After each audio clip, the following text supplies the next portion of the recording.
Recipe Lion presents a JanetRoof.com KP Productions video tutorial on slow cooker crock pot barbecue pork roast with rice.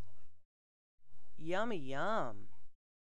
These are the ingredients you'll need to make barbecued pork roast with rice: a crock pot slow cooker, a pork butt roast, quick rice, barbecue sauce, a large pot with water, a fork, and not shown a ladle, and a half a cup of water. To begin, wash the meat in a clean sink with cool water, and be sure to wash your hands too. Put the water and meat into the crock pot and pour the barbecue sauce all over the meat. You can add a splash of water to the barbecue bottle and shake that and put it in the crock pot too. Set the crock pot to slow cooker to high and cook for 5 to 7 hours. If you'll be home when the meat is cooking, you can baste it any time you like. I do it a lot because I like the smell of it. Or you could just leave it alone for 5 to 7 hours and it'll baste itself in the crock pot. That's what it's for. I love using the crock pot. I'll go to work, set everything up before I leave, and come home 5 or 6 hours later and dinner's ready. No muss, no fuss, just make the rice and go. A crock pot in the kitchen is a great tool to have. It's perfect for those days where you really don't feel like cooking, but you want to have a nice hot meal and not pay a lot of money for it. The average butt roast for a pork usually goes for about anywhere between $9 and $12, and you could feed your whole family for that.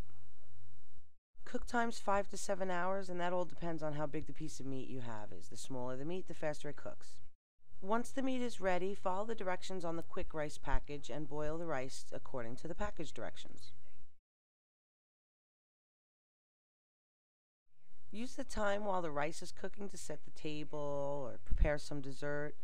Really anything you want to do now that you're home, you're making your rice and your family's gathering, getting ready for a beautiful dinner. Try substituting a fast food meal night for a crock pot night. It'll save you money, and the quality of food is 10 times better than anything you can buy through a drive-through window. Some people are afraid of crock pots because they don't like leaving things plugged in while they're at work, like the coffee maker or the toaster. But crock pots are designed for this sort of thing. They wouldn't exist if there was no need for them. Drain the rice once it's done cooking, and you can empty that into a serving bowl. Now, rice isn't the only way to go. You can use any kind of pasta or orzo, really anything you like. Cooking is the artistic expression of taste. Now slice your roast and serve it over rice. Delightful. I'm happy to be a part of RecipeLion.com. When you subscribe to RecipeLion.com, you're subscribing to the best resource on the internet for recipes and cooking tips. Come discover your inner chef on RecipeLion.com. This video was brought to you by RecipeLion.com. Check them out too on YouTube. Happy baking!